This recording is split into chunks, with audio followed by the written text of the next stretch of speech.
Assalamualaikum warahmatullahi wabarakatuh. Salam kebajikan, salam budaya, salam guru penggerak. Pada kesempatan ini, izinkan saya untuk memaparkan materi pada forum virtual modul 1.1 G1.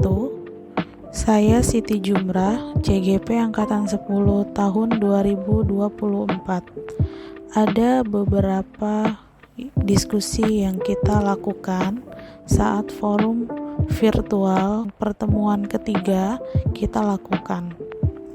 Ada 3 pertanyaan yang akan didiskusikan pada forum ini.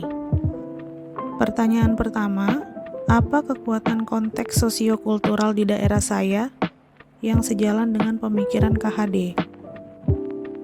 Pertanyaan kedua, bagaimana pemikiran KHD dapat dikontekstualkan sesuai dengan nilai-nilai luhur kearifan budaya daerah asal yang relevan menjadi penguatan karakter murid sebagai individu sekaligus sebagai anggota masyarakat pada konteks lokal sosial budaya di daerah saya.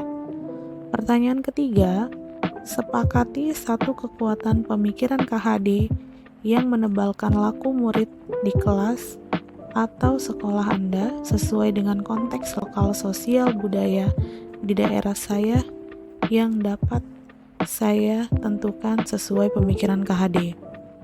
3 pertanyaan ini menjadi bahan diskusi untuk setiap kelompok CGP di forum virtual. Hasil diskusi yang telah kita lakukan mengenai konteks sosiokultural yang sejalan dengan pemikiran Ki Hajar Dewantara, menurut kami, kelompok A kelas 100 CGP Angkatan 10 yang berjumlah 5 peserta CGP, yaitu pemikiran Ki Hajar Dewantara, Ing Ngarso Suntulodo, Ing Madyo Mangunkarso, Tutwuri Handayani. Ing Ngarso Suntulodo di depan memberi contoh, Ing Madya Mangunkarso di tengah membangun semangat, Tutwuri Handayani di belakang memberikan dorongan. Salah satu implementasi pemikiran Ki Hajar Dewantara pada konteks lokal sosial budaya daerah setempat, khususnya Jakarta, yaitu dengan mengenalkan murid-murid tentang budaya pantun Betawi, sejarahnya, serta ciri khas yang menjadikan ia sebagai budaya sastra lisan masyarakat Betawi sejak zaman dulu. Pantun Betawi. Pantun Betawi adalah pantun yang berasal dari tradisi lisan masyarakat Betawi dengan larik tanpa susunan tertentu. Isi pantun Betawi berupa ungkapan perasaan dengan nilai etika dan ajaran-ajaran agama Islam. Pantun Betawi merupakan pengembangan pantun Melayu pada abad ke-17 dan ke-18. Ciri khas pantun Betawi adalah penggunaan bahasa Betawi dengan pilihan kata dan unsur bunyi yang menyenangkan, spontan, dan tulus.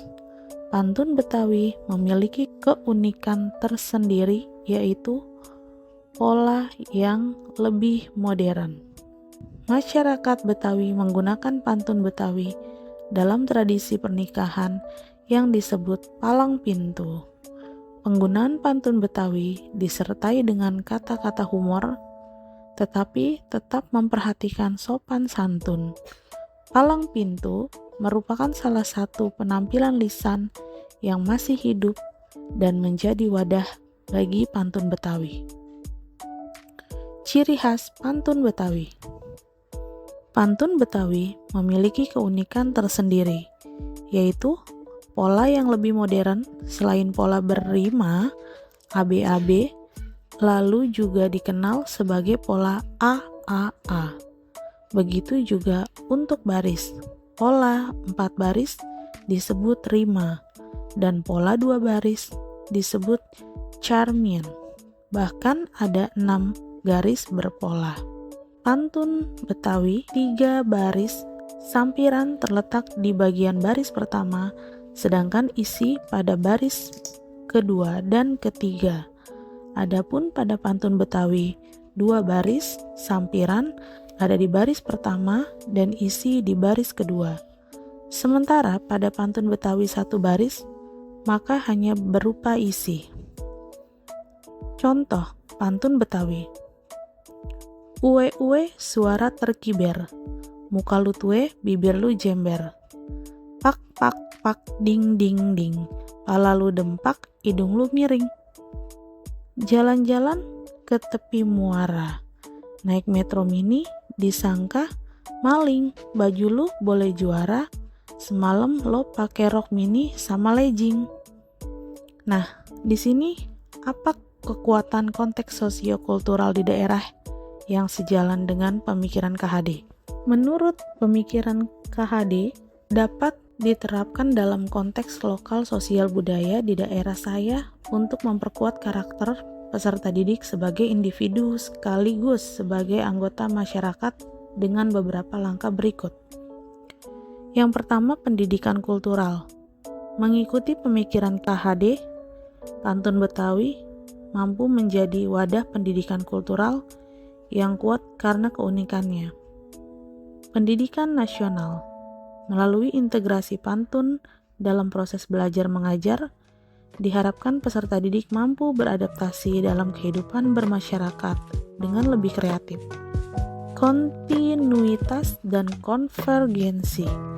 Dalam memasukkan unsur-unsur kebudayaan mampu meningkatkan kontinuitas, konvergensi, dan konsentrisitas dengan kebudayaan lokal. Bagaimana pemikiran KHD dapat dikontekstualkan sesuai dengan nilai-nilai luhur kearifan budaya daerah asal yang relevan menjadi penguatan karakter murid sebagai individu sekaligus sebagai anggota masyarakat pada konteks lokal sosial budaya di daerah saya. Menurut pendapat kelompok kami, pemikiran dari KHD dapat dikontekstualisasikan sesuai dengan nilai-nilai kearifan budaya yang relevan untuk memperkuat karakter peserta didik sebagai individu maupun anggota masyarakat dalam konteks sosial budaya setempat. Berikut beberapa cara yang mungkin untuk melakukannya. Yang pertama, menekankan pentingnya tradisi dan adat istiadat setempat. Yang kedua, memasukkan pengetahuan dan kearifan lokal. Yang ketiga, menumbuhkan rasa kebersamaan. Yang keempat, mendorong pembangunan holistik.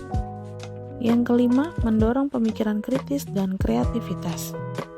1. Kekuatan KHD yang menebalkan laku murid di kelas atau sekolah sesuai dengan konteks lokal sosial budaya di daerah yang dapat diterapkan. Pertama, yang harus diingat bahwa pendidikan itu hanya suatu tuntunan di dalam hidup tumbuhnya anak-anak kita. Artinya, bahwa hidup tumbuhnya anak-anak itu terletak di luar kecakapan atas kehendak kita kaum pendidik. Anak-anak itu sebagai manusia hidup, sehingga mereka hidup dan tumbuh sesuai kodratnya sendiri. Kita, kaum pendidik, hanya dapat menuntun tumbuh atau hidupnya kekuatan-kekuatan itu agar dapat memperbaiki lakunya. Beberapa contoh yang dilakukan di sekolah adalah: yang pertama, melaksanakan ice breaking dengan berbalas pantun di kelas. Yang kedua, melakukan pembukaan atau penutupan sebuah presentasi di kelas dengan sebuah pantun. Anak-anak hidup dan tumbuh sesuai kodratnya sendiri.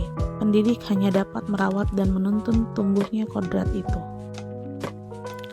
Akhirnya ada penutup sebuah pantun. Jalan-jalan ke Kota Malang, jangan lupa mampir ke rumah Bu Viva.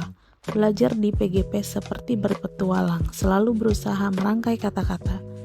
Kalau ada jarum yang patah, jangan disimpan di dalam peti. Kalau ada kata yang salah, jangan laporkan pada Pak Polisi. Setelah materi yang saya jelaskan, terdapat beberapa tanggapan dan penguatan. Kemudian terdapat respon dan tanggapan, terdapat sesi tanya jawab pertanyaan, dan terdapat evaluasi catatan fasilitator.